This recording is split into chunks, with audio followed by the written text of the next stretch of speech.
Okay. So hello and welcome everyone to the next series of talks for the topology geometry seminar IIIT Delhi. So today we'll have Lukas Schönlinner from University of Augsburg. He's a PhD student there, working under he's working under Bertrand Funke, and he's going to introduce us to spin geometry and scalar curvature rigidity from Dirac operator to rigidity theorems. So today he's supposed to introduce us to Dirac bundle and Dirac operators. So welcome, Lucas. Over to you. Yeah. Thank you very much for the introduction. So, as you said, today will be a short introduction, and also next week to spin geometry. And I will use a lecture notes of my supervisor, Bernhard Hanke, that he wrote for a mini course in Rome. And I suppose it will also be listed on the website later. So this lecture notes. And to give just a short outline that I want to do this the next week. So today I want to talk about Dirac bundles and Dirac operators. This kind of a general setting where we can talk about Dirac operators. And then the goal of today will be to show the Weitzenböck formula.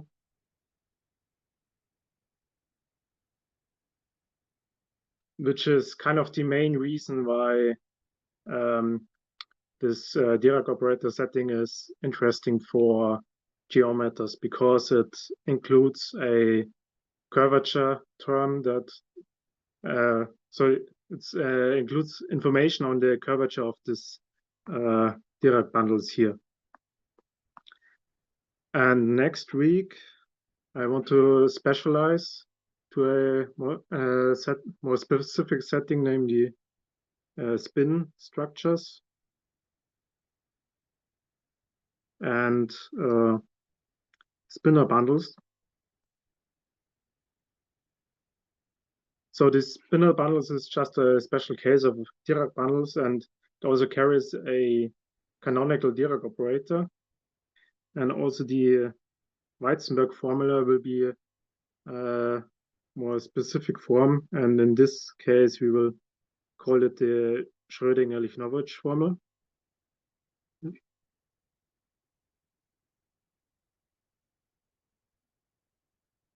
And so if there is enough time next week, I also want to tell you something about the Atiyah-Singer index theorem.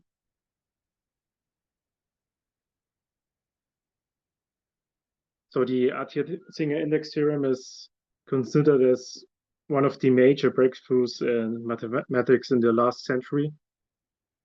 And whereas the proof of the Weitzenböck formula and as well as the Schrödinger-Lichnovich formula is quite easy, the proof of the Atiyah-Singer index theorem usually covers or fills whole semester courses. So I just can show you the formulation and cannot really say much about the proof here. And these two equations here are kind of the key equations of spin geometry, and all the rigidity theorems that I will mention later on, their proofs are basically built around these two equations.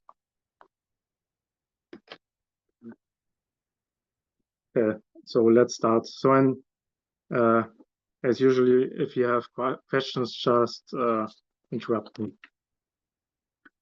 So first I want to start with Clifford algebras.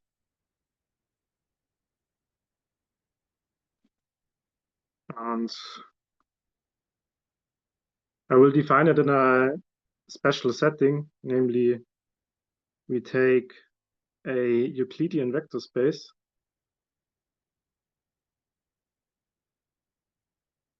which means real vector space carrying a positive definite symmetric bilinear form. And the Clifford algebra of V is then defined by CLV as, so we take the tensor algebra of V, which is taking the direct sum of V's with this I mean that we take R copies of V and take the tensor product of it, and we quotient out the relation V tensor V plus norm of V squared. Yeah, I should say you can define it in a much more general setting. So you can also define it for arbitrary fields and symmetric bilinear forms. But so this setting is the important setting for us here. So I specialize here already to this case. It's also done in the lecture notes of Bernhard Hanke. So let's take the first baby steps. So CLV is an R algebra with a unit, namely the one in R, which is of the zero tensor of V. And just to write it down, so if we take any V, then this relation that we quotient out means that V times V, and I will write the Clifford multiplication here with this dot. This is minus the norm of V squared. And furthermore, if we have two perpendicular vectors in V, then we can make a short computation, namely, so the norm of V squared minus the norm of W squared. This is because they are perpendicular, it's V plus W squared. Now we can use the Clifford relation, which tells us that this is V plus W squared. And then multiply everything out, we get V squared plus VW plus W V plus W squared. And again, using the Clifford relation, that's minus V squared minus W squared plus VW plus WV. So this tells us that if V and W are perpendicular, then these two anti-commute in the Clifford algebra. And a short notation, so with CL subscript n, I will mean the Clifford algebra of the of R to the n with the usual Euclidean metric.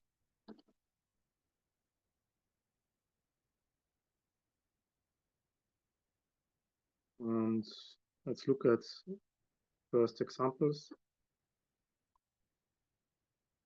The first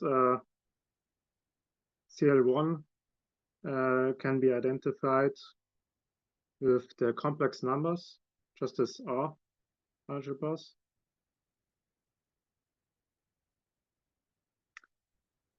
And in this case, we just send, so the standard basis vector of R1 gets sent to I.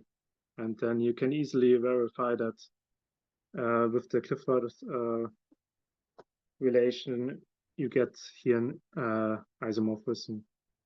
And the second example is CL2, which we can identify with the quaternions.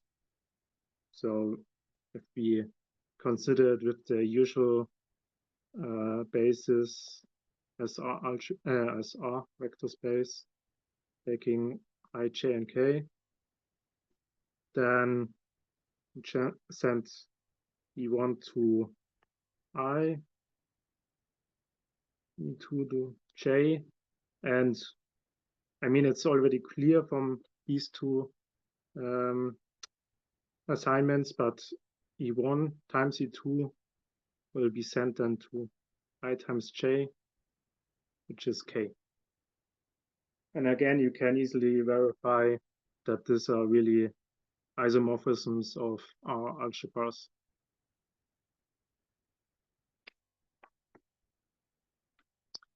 And now we want to understand these algebras a bit better. So for this, I want to make a definition. So let's take V1 and V2 as Euclidean vector spaces.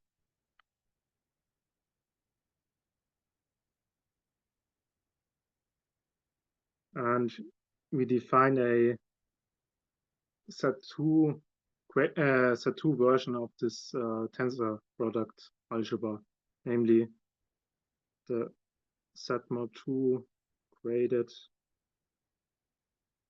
tensor product algebra, or CLV1, and I write this with this tilde above the tensor symbol, CLV2. This is, as a vector space, just the usual tensor product, but we take a special product, namely if we have tensors C1, tensor D1, and C2, tensor D2, then we take not the usual product in each component, but we multiply with a sign.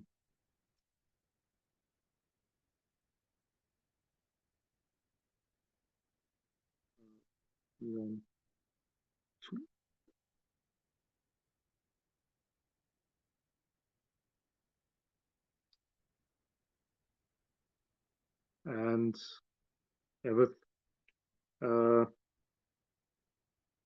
yeah. And why is this interesting? So there's this proposition which tells us if we take two orthogonal subspaces,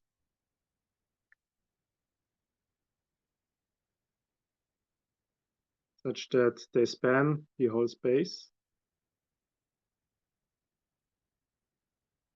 then there exists a canonical isomorphism of algebras between CLV and this set2 graded version of the tensor product.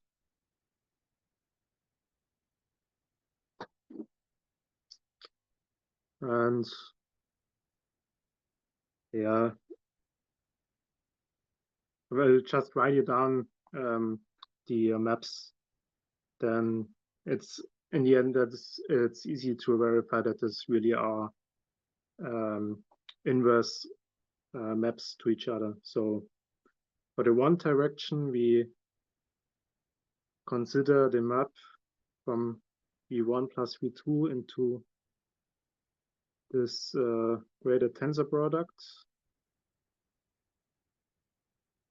which sends V1 and V2 to V1 tensor 1 plus 1 tensor V2.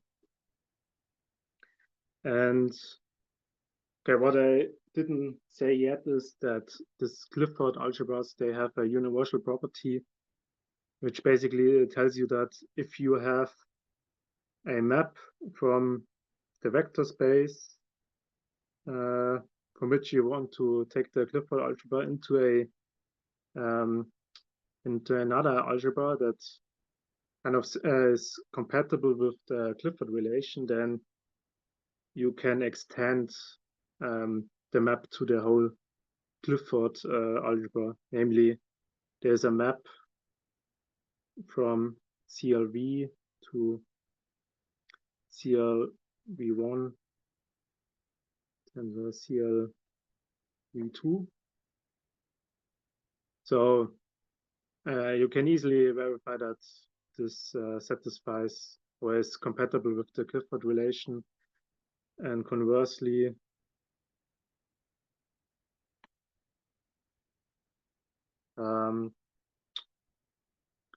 we consider the inclusions from the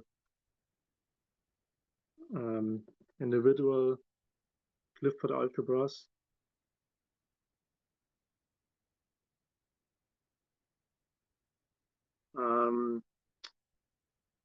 And also get a map from CL1 times CL2 to CLB, just by taking V1, V2 to root to 1, V1 times CO to 2, V2.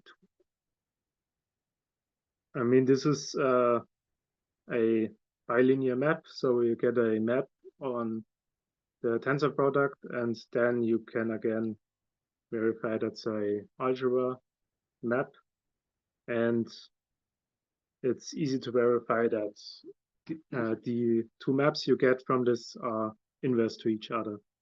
So I will not do this here, but you can also look into the notes of Bernhard.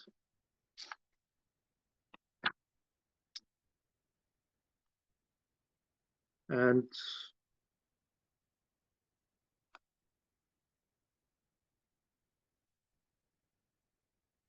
in this we get a corollary, namely if n is the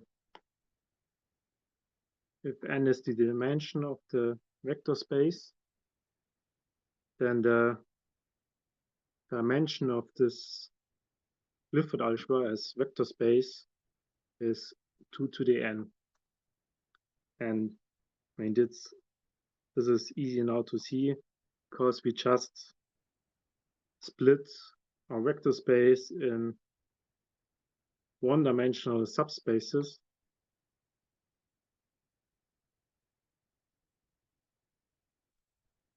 And get by induction that CLV is isomorphic to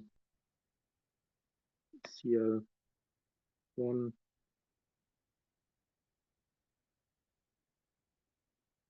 1.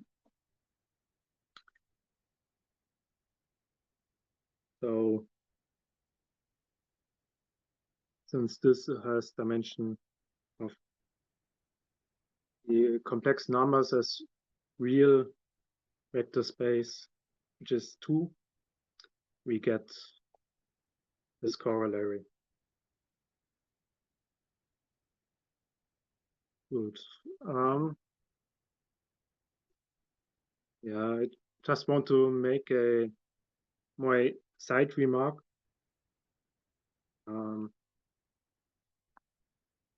Which is not super important for what we want to do later on, but it's nevertheless a interesting fact. Namely, the Clifford algebra is isomorphic to the exterior algebra, but as real vector space. not as R algebra. So the multiplication does not fit quite well, but you can modify the multiplication on the exterior algebra and get a isomorphism of algebras out of it. And one conclusion that we can draw from this is that we can give now basis to the Clifford algebra, namely if we have a basis of V, then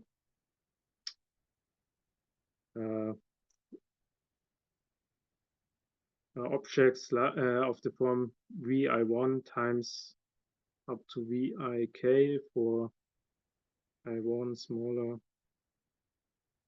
k, 0, k between 0 and the dimension of V.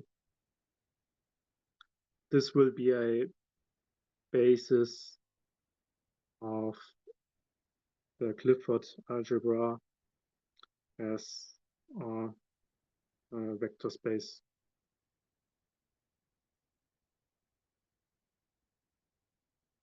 Okay, that's just a side remark here. So let's get to, so if there are no questions yet, let's get to the classification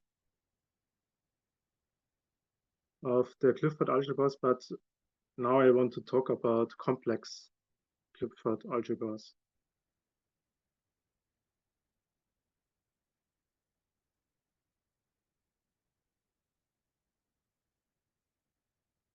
So either we could just define complex algebras in the same way that we did for real Clifford algebras, or which is the same, we just can take the complexification of the real Clifford algebras.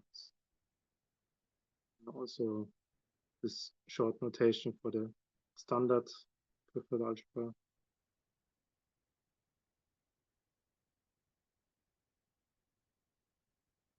And so first we do a short lemma, which tells us that CL1 is isomorphic to 2 copies of C, and CL2 is isomorphic to the square matrices in dimension 2 over the complex numbers. And that's as C algebras.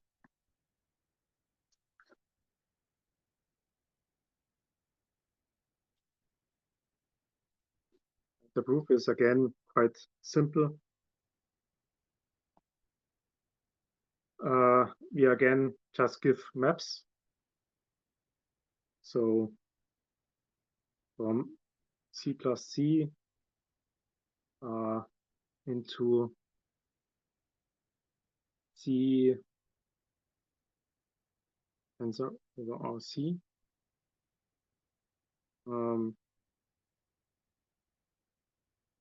Which is just, I mean, CL1 was isomorphic to C, so this is CL1 tensor C. And we map, so the basis vector 1, 0, we map to 1/2, 1 tensor 1 plus I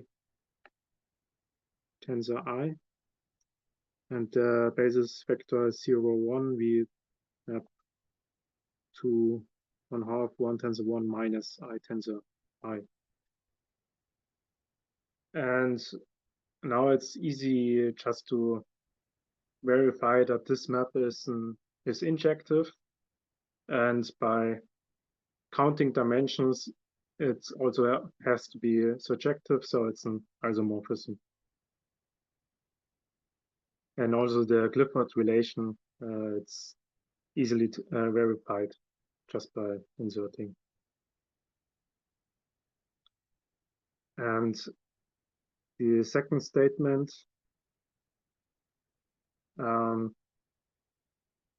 we observe that the 2x2 matrices over C are spanned by the identity and I0, 0, minus I, 0, I0, 0, minus 1, 1, 0. So these are basically just the Pauli matrices up to a prefactor minus I. And what we can observe is that this is these three matrices, they square to -1 and they anti-commute.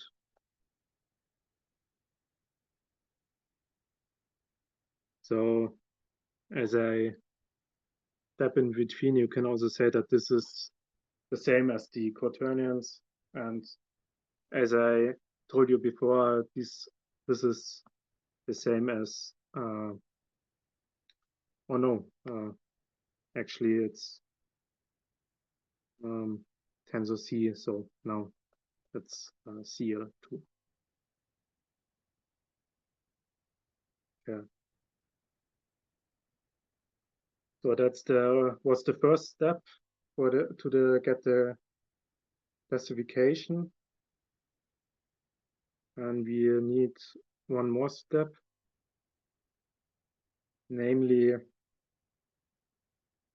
for all integers bigger or equal than 1, that is a canonical isomorphism of C algebras from CLn plus 2 to CLn tensor over C CL2. And again, we just give maps that satisfy all what we need. So let's take basis vectors or generators of the Clifford algebras that are involved. So H1, H2 of CL2, then F1 to Fn of CLn, and E1 to En plus 2 of CLn plus 2. So these should be generators which correspond to the standard basis of R to the L, where L now is either 2, N, or N plus 2.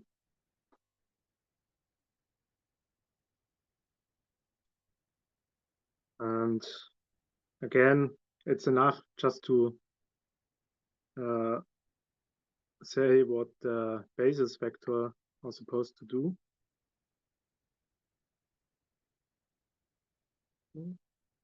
So we send E1 to one tensor H1, E2 to one tensor H2, and all the other basis vectors we send to I times Fk tensor H1 times H2. Okay, as before, we check that it's injective and it's compatible with the Clifford algebra, and by counting dimensions, again, it's automatically surjective. So we get the isomorphism that we were looking for. And the classification of complex Clifford algebras is now an easy corollary, namely the even-dimensional Clifford algebras. They are isomorphic to the complex matrices over the vector space of dimension 2 to the k. And the odd Clifford algebras are isomorphic to 2 copies of this. Yes. So we just combine the last two results, namely we first split it as long as we have enough dimension until we either in the even dimensional case it's just applying this proposition here n times, and in the odd dimensional case we apply it n times and then apply this lemma, which tells us that CL1 consists of 2 copies of C, and that's the reason why we get here 2 copies of these matrices.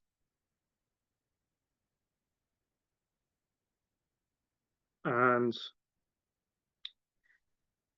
this basically already gives us canonical representations on C vector spaces. So the next thing is that we want to talk about representations of Clifford algebras on complex vector spaces. So hello. Yeah. So in the like this for this proposition, you can use the previous thing you did for CL of like V plus W, V, W are orthogonal subspaces. Then those split over like tensor, split like tensor Clifford of V and W. We previously did some. Yeah, you mean Yeah, this one. Yeah, this one. So for like Cn plus 2 or any Cn, you can break it into orthogonal subspaces, right? Then you have the similar isomorphism for like not specific to 2 and n, but for any Cn, right? Yeah, let me think. I mean, here we consider the standard tensor product, not this Z2 graded tensor product. Yeah. So you want to break it into 2 and n to identify that the thing with the your previous identification, right? M2 C, that's why you want to break it into 2 and some remaining part kind of thing. I mean, this here. Yeah, like this we get. I'm saying you yeah, write as like C n minus 2 tensor CL4 also. Or like 3 and n minus n minus 1. I think what you will see. Or I'm missing something, anything specific to 2 and remaining. I mean, that would be then same as CL 1. Yeah. That would be the the thing that we did above. Okay.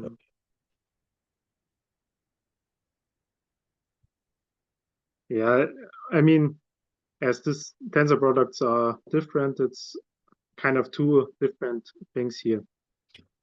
Oh, I see. Okay. So this tensor product is the usual one, but that one with the like modified product structure you Yeah, have. this is this set 2 graded one.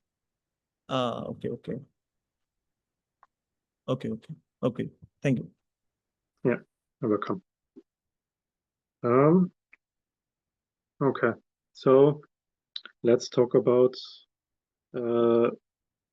representations.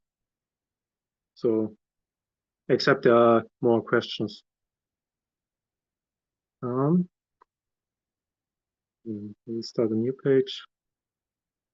Clifford modules.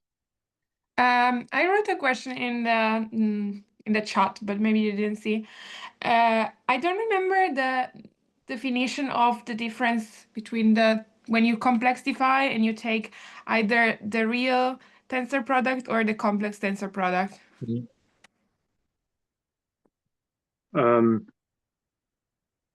Like when you write as a footnote to the tensor product, either R or C. Yeah.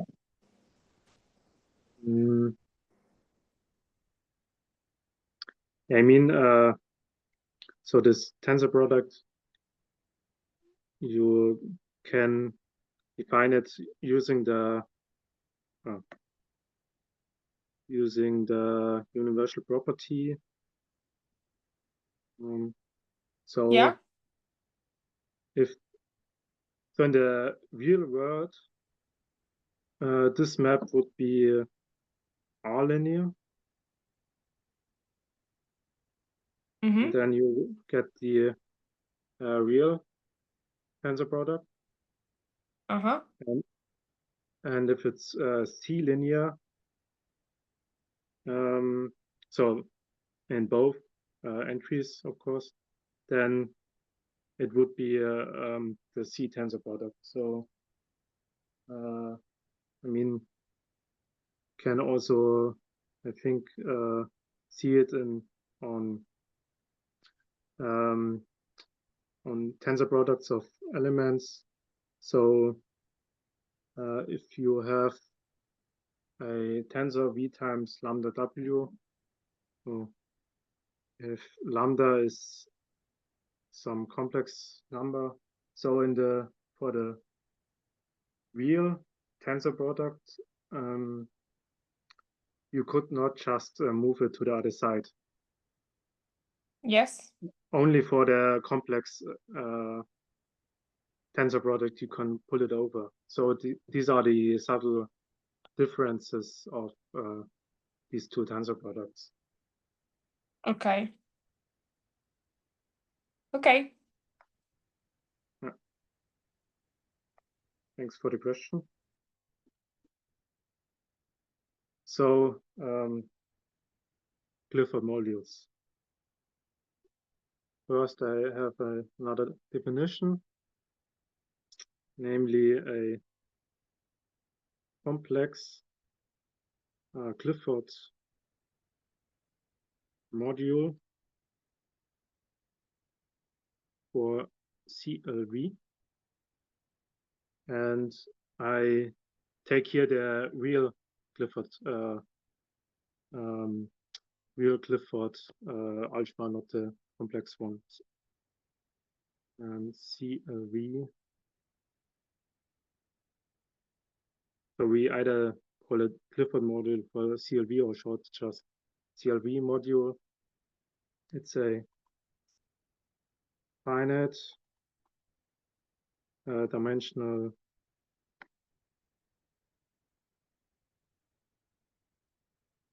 complex vector space W together with a map of real algebras, call it rho, from CLV to the endomorphisms, the complex linear endomorphisms on W. And just as notation, so I will omit the rho and write V times W instead of rho V applied to W.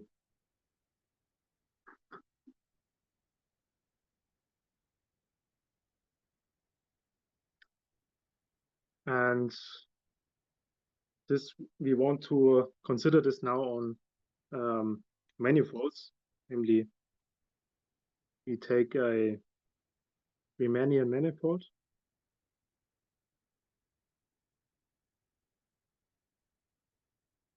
and if we consider the tangent space at each point and also the Riemannian metric on this point, this is a Euclidean vector space.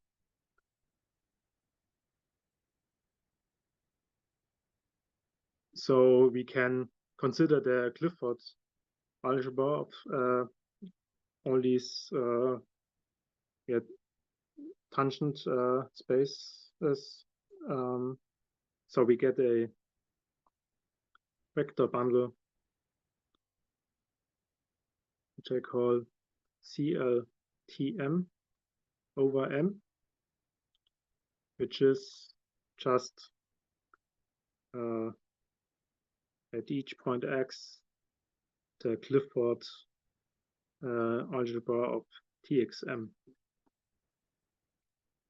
And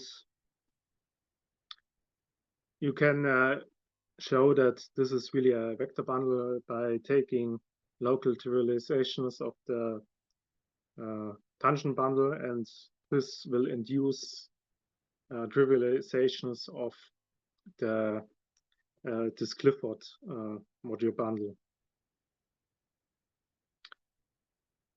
And this comes with a vector bundle map.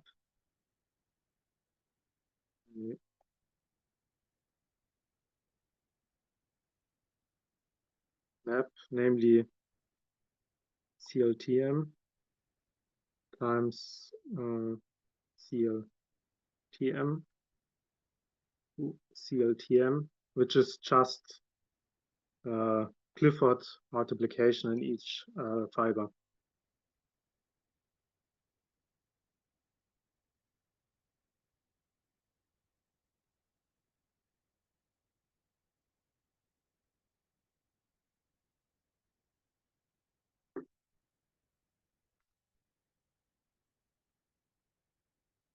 Okay, so with this, we are already at in the position to come to that what I advertised for today, namely Dirac-bundles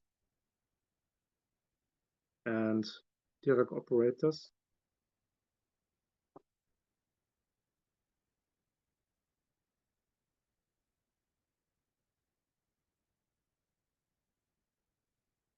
So for the rest of the talk, MG will always be a Riemannian manifold.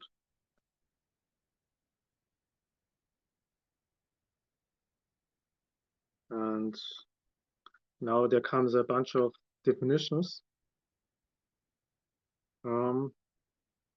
First, so a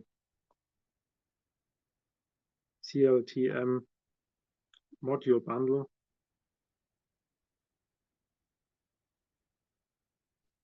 this is a Hermitian vector bundle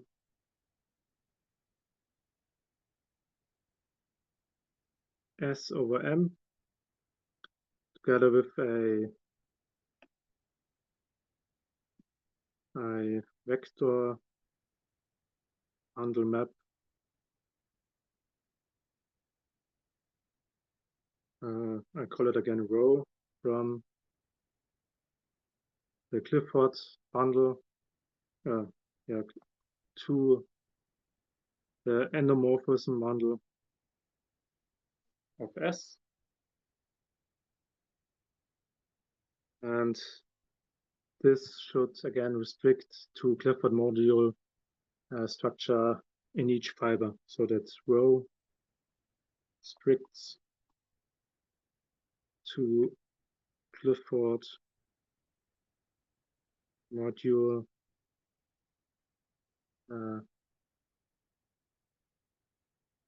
OX CLTXM to the endomorphism in the fibers.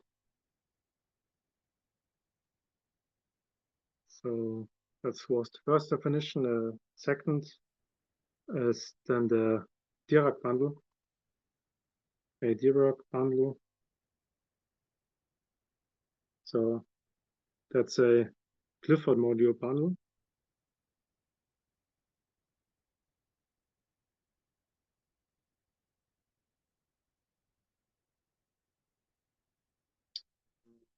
S over M together with a connection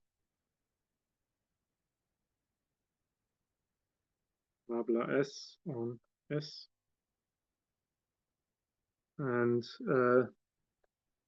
this should be compatible with the Hermitian structure.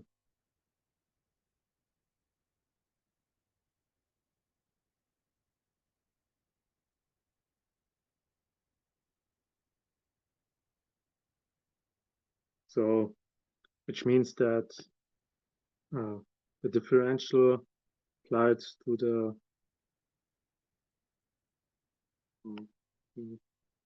W S, this should be the connection applied to V plus the connection applied to W.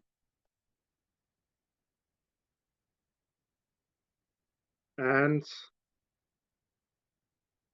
it should satisfy a certain Leibniz rule.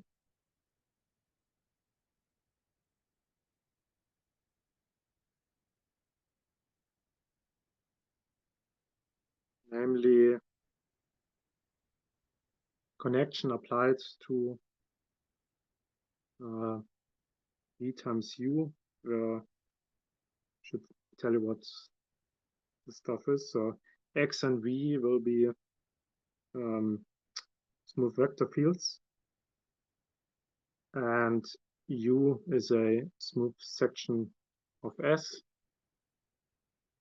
and that should be, so we take the Levi-Civita connection of M applied to V, then take the Clifford's multiplication with U, and the second term is we apply V to number X as applied to U. So that's the Dirac bundle. And now we can define the Dirac operator. So if this is a Dirac bundle, then the Dirac operator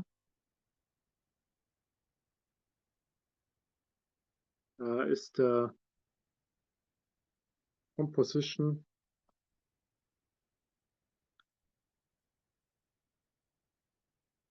where we start with smooth sections on S, apply the connection, which leaves us in the dual space of the tangent bundle tensor S, then use the metric G to identify tangent bundle with its dual, namely Tm tensor S, and then use Clifford multiplication to get back to smooth sections on S.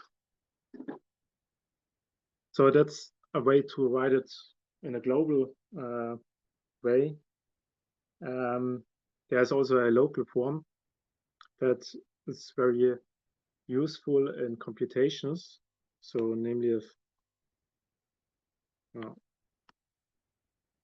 E1 to En is an orthonormal frame of Tm,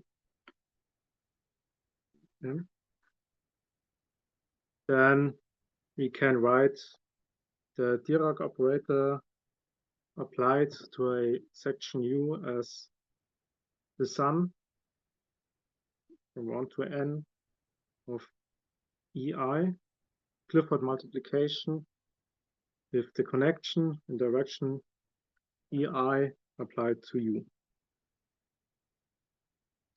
So that were a lot of definitions, and I'm not done yet because to write down the Weitzenböck formula, I need two more notions.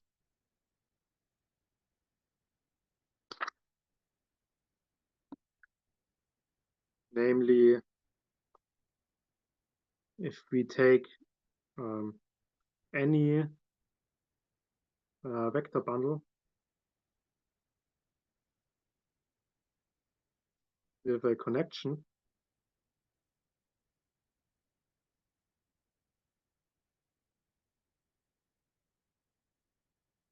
then we can define the second covariant derivative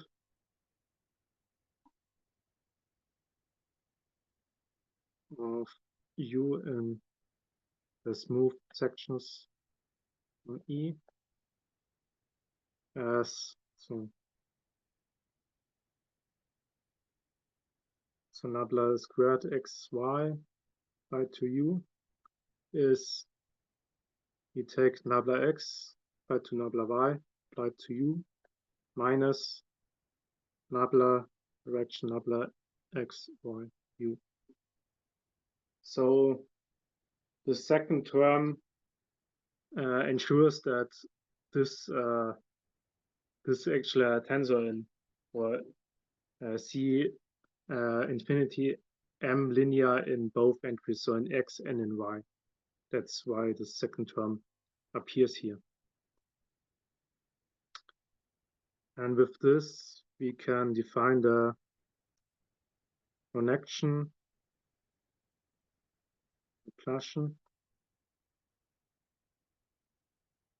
delta from C infinity E to C infinity E as delta will be again sum over, there's a minus, but it's just a convention. We again sum over a orthonormal frame where we insert here EI in both entries of this second covariant derivative. So for an orthonormal frame T. So these were a lot of definitions, so maybe let's recap. So we started with the Clifford module bundle, which just carries this representation. Then we have a Dirac bundle if we in addition have this connection nabla S, which is compatible with all the structure. And in this case, we can define a Dirac operator, which is just this composition here, and locally it has this form. And then to write down the Weitzenböck formula, I have defined here the second covariant derivative, and with this we have the connection Laplacian. And maybe to connect it to some things that you probably already know. So if you take as vector bundle E the trivial bundle over M, so M times R to M, and take the trivial connection, you get back the Laplace-Beltrami operator. So that's just as a side note. So this is a generalization of stuff you probably already know. Now comes the major theorem of today, namely the Weitzenböck formula.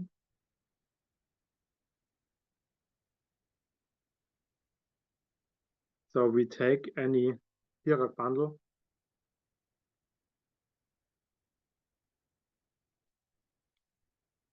then the Dirac operator squared is this connection Laplacian plus a second term. So this is supposed to be a curly k, and this is, so this k is a zero order term, and I mean so in the sense of a differential operator, and here this Laplace and this d squared are both second order differential operators. And okay, I didn't say this before, but the Dirac operator is a first order differential operator. And I should say you what k is.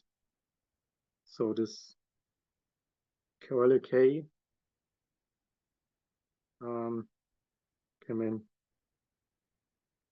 this is E, so we again take a orthonormal frame. It's EI times EJ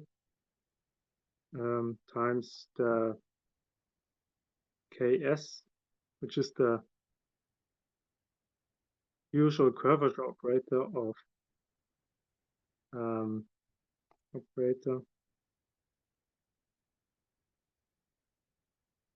of this vector bundle. So it's in C infinity lambda squared E star M tensor the endomorphisms of S, and you know this as nabla x, nabla y minus nabla y, nabla x minus the commutator. And here we insert EI and EJ.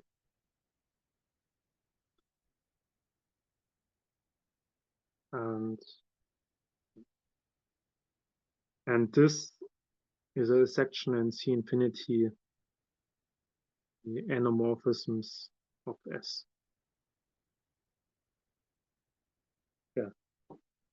So that's the Weitzenböck formula. And the proof is actually not very hard.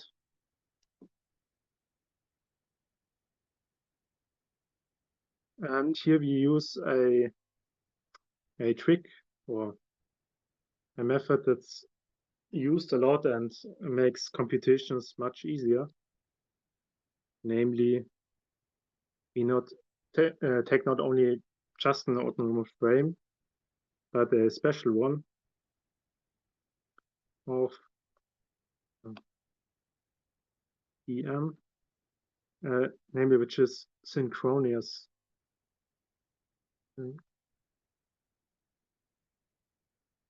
at x in M, which means that the Levi-Civita connection applied to each of these basis frames at the point x 0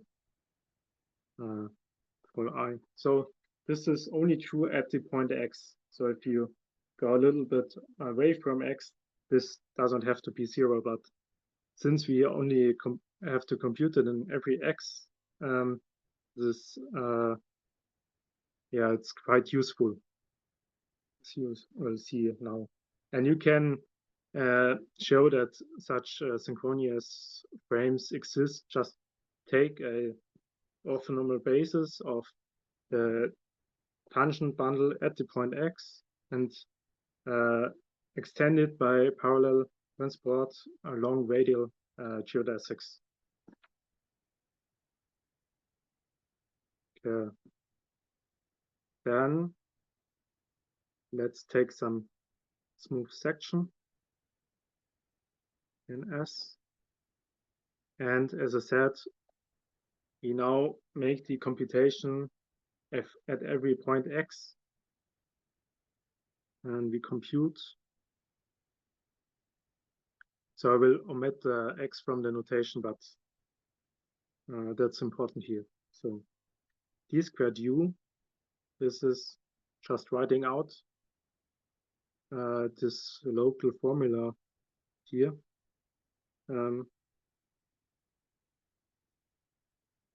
So that's Ej times Ej applied to Ei times E applied to E.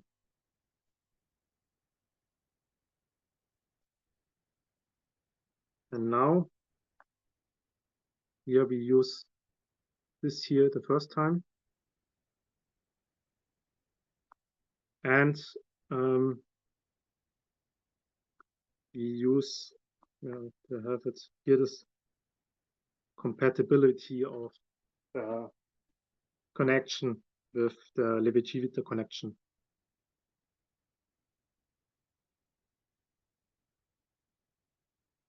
And since nabla the Levi-Civita connection on these EIs is 0 at point X, we are left with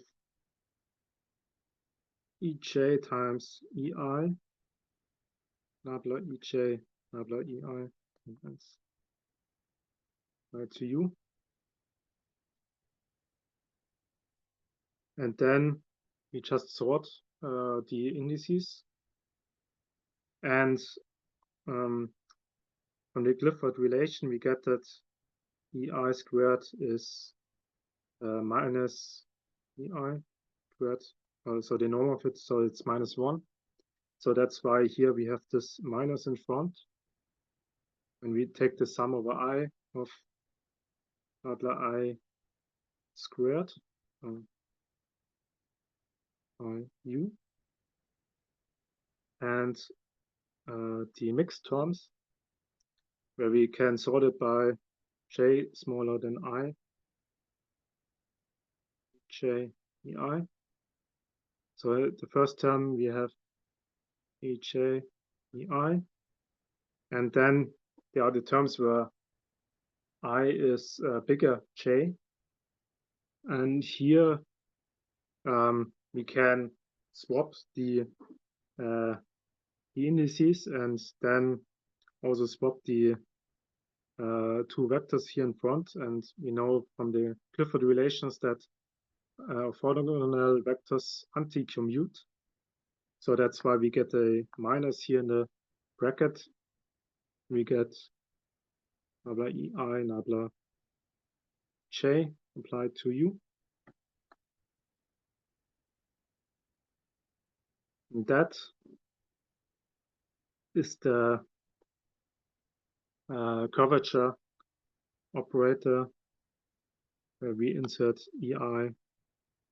Ej, Ei. And here we use that. So typically there's a third term in this curvature operator, but it's 0 plus Eij. It's the same as by the torsion freeness of Eij minus nabla Ej Ei, which are both 0 as we here used synchronous autonomous frames. Yeah, and that was the proof of the Weitzenböck formula. And now, actually I was faster than I thought, but it's 1 hour is over now. And I think it's a good point to stop and to wait if there are any more questions.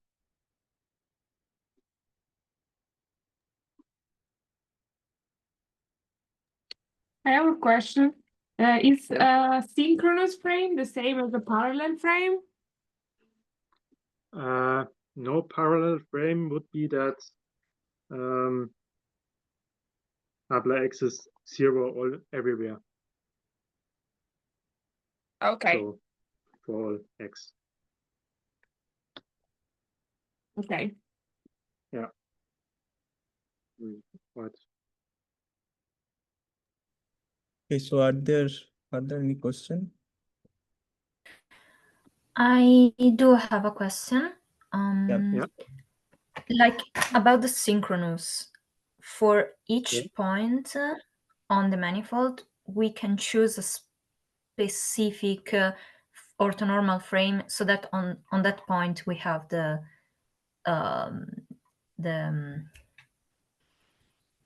This vanishing. nabla Yeah. EI, which is 0 on that point. Yeah. Okay, so we choose different frames for each point, but we know that for each point we have at least one frame done in this way. Yeah. Okay. So as I said, to get these, you can take an orthonormal basis of TXM, and then you make parallel translation of these vectors along radial lines. And okay, then it's a small computation, but you will see that, or you will get a orthonormal frame which is synchronous at this point.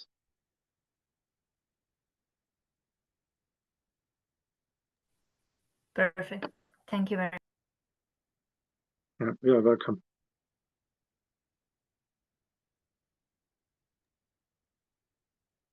Any further question?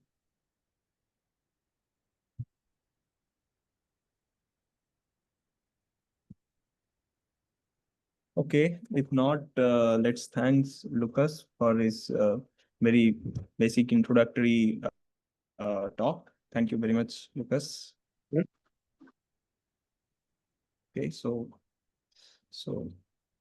let's stop for today. We'll meet next week in the same time. No, next week it's Thursday. Oh, yeah. Okay. I think it's it should be on the website correctly. Yeah. Okay. Yeah. It's Thursday, 2 hours earlier than today. Yeah. Okay. So yeah. Anyway, we'll circulate the email so we'll get that. Yeah.